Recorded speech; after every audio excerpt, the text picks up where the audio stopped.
como é a barganha? É aquele negócio: olha, Deus, eu vou te dar, eu vou plantar, mas eu quero. Aí já está errado. Tem muitos que pegam a Bíblia, eu tenho assim, tristeza. Às vezes tem pessoas que pegam o texto do capítulo 1 de 1 Samuel, que a Ana diz assim: olha, Senhor, se tu me deres um filho, eu vou te dedicar, eu vou dedicar na tua obra. Irmãos, aí eles pegam isso e dizem: dê o teu melhor, dê o teu melhor, se tu deres o teu melhor, tu vai ver. Faça isso não, isso aí é barganhar. Deus manda a gente trabalhar. A oferta, meus irmãos, é o crente sincero que ama a obra de Deus, ele vai contribuir de todo o seu coração. O que o pastor deve fazer é pregar, ensinar e mostrar pela Bíblia. Se o crente quiser vir para cá, ele vai servir a Deus com sinceridade, não é assim? Com verdade, pronto. E aí você tem que deixar o evangelho da barganha, que é a pregação da prosperidade. Aí você tem a doutrina bíblica dos dízimos sob o ataque, dizendo que o dízimo era do tempo da lei e que não precisa pagar dízimo. Jesus não falou sobre dízimo, Jesus falou sobre dízimo. Mateus 23. Ai de vós, escribas e fariseus, hipócritas, pois que dais o dízimo da hortelã, do endro e do cominho, e desprezais o mais importante da lei, o juízo, a misericórdia e a fé. Deveis, pois, fazer essas coisas. Deveis, pois, fazer essas coisas. Que coisas? O dízimo do endro, do cominho e do hortelã. O que eles deviam fazer? Dar o quê? Continuar dando os dízimos. Não era assim que Jesus está dizendo? Sem omitir? Sem omitir aquelas. É porque eles estavam pensando, é aquele que ensina: se tu der o dízimo, tu não adoece. Olha, a igreja, sabe quem é que dá mais dízimo na igreja?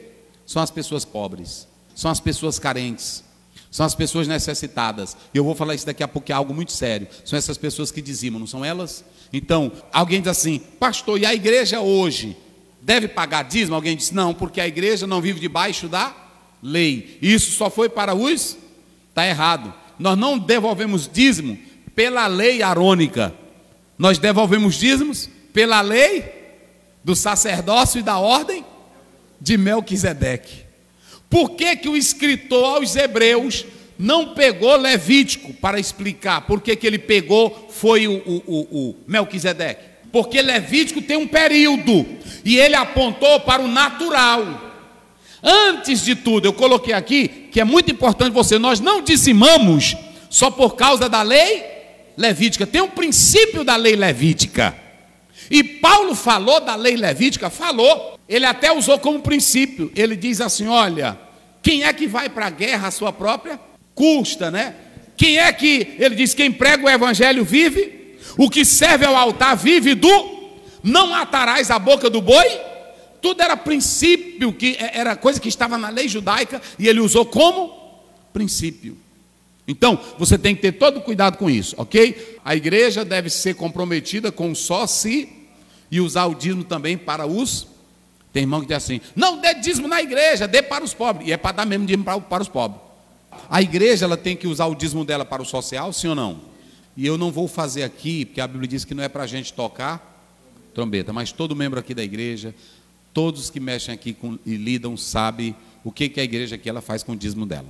Só quero dizer para vocês, aqui nós temos uma caixa de assistência só para comprar caixão, para as pessoas que não têm como comprar caixão. Aqui nós temos, a gente destina dízimo para pagar passagens, para fazer casas. Nós contribuímos com casa das pessoas pobres, remédio, passagem. Aqui nós temos todo o relatório que a gente dá sobre isso. Só para vocês terem uma ideia, até mesmo pessoas já ameaçadas de morte, a igreja já teve que pagar para essa pessoa não morrer. Não é isso? Está ele aí que sabe que ele algumas vezes já negociou isso para salvar a vida de pessoas. Então, eu não posso usar o dízimo só para construção, só para meu salário. Eu tenho que fazer a distribuição de renda, não é isso? Correto? E aplicar o dízimo na obra do Senhor, pagando os obreiros que estão evangelizando, trabalhando. A Bíblia diz em Mateus 10:8, digno é o trabalhador do seu salário, ok? Agora pronto, o que acontece? Toda igreja tem um estatuto. Quero dizer isso para você, toda igreja tem um estatuto. Antes de você entrar na igreja, leia o estatuto. Não faça parte do time que você não pode atuar nele. Se você é contra dízimo, tem igreja que não é a favor do dízimo, vá para ela. Agora, se essa daqui ensina, o que é que tu quer aqui? Não é assim?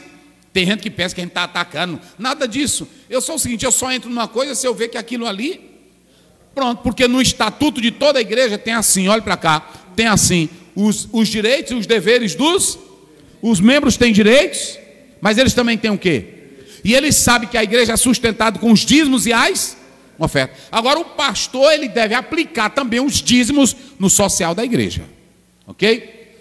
Segundo, deixando de lado a barganha não use o púlpito da igreja para estar com esse negócio, dê aqui que tu vai ver como é que Deus vai te abençoar. Faça isso não.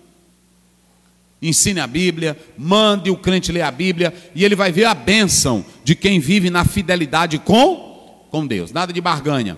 O que nunca vai faltar na igreja? Falador. Nunca vai faltar na igreja crente murmurador. Nunca vai faltar na igreja crente que é contra dízimo, crente que é contra pastor. Então não se preocupe, seja sincero, seja transparente, dê relatório na igreja, mostre para toda a igreja. Aqui eu mostro no telão da igreja tudo o que entra, o que sai, o que eu ganho, eu mostro no telão. E não compro nada sem a aprovação da igreja. Todo mundo aqui sabe, e eu falo isso. Seja transparente. Seja transparente. Não fique negócio de em secretozinho com tesoureiro, em secretozinho. Não compre nada sozinho. Se você for comprar, chame a igreja, coloque o preço, mostre o valor, mostre a negociação e se a igreja está de acordo. Porque o dinheiro da igreja não é teu. Mas nunca vai faltar isso aqui na igreja. E é até bom ter eles de vez em quando mesmo, porque senão tu não vai trabalhar. Senão tu não vai ser cuidadoso. É assim. A Bíblia diz que quando saiu de Israel, saiu uma mistura. Nunca vai deixar, porque só quem vai tirar o joio do meio do trigo, quem é? É só Jesus. Então um trigozinho tem que ter. Porque aí se tu não tiver, tu descansa, tu quer ser o dono da igreja. Essa é assim, Deus é bom, rapaz. Nunca vai faltar. Duas coisas que um membro de uma igreja tem. Ele tem direitos e... Porque tem membro que só quer ter o quê? Só direito, é faladorzinho, é botador de banca, é todo exigente, na reunião é o que mais cobra. Te ajeita, bicho ruim. Tu tem direito, mas tu também tem. Não vem para culto, não está em mutirão, não está no trabalho, faladorzinho, ok? Eu quero dizer uma coisa para vocês. Pastor Zéu, por que a tradição da igreja não tratou sobre dízimo? Porque a igreja, ela se desviou da fé, caiu no poder do Estado, e quem sustentava a igreja, quem era? Era o Estado. Não tinha essa preocupação. A igreja, ela ficou sendo um membro, uma extensão do próprio Estado. Ela deixou de ser igreja, os líderes deixaram de viver pela fé e passaram a viver ganhando bem do Estado. Era por isso. Então a igreja não tratou muito sobre isso. Mas o princípio bíblico é isso aqui. Deus te abençoe, em nome de Jesus.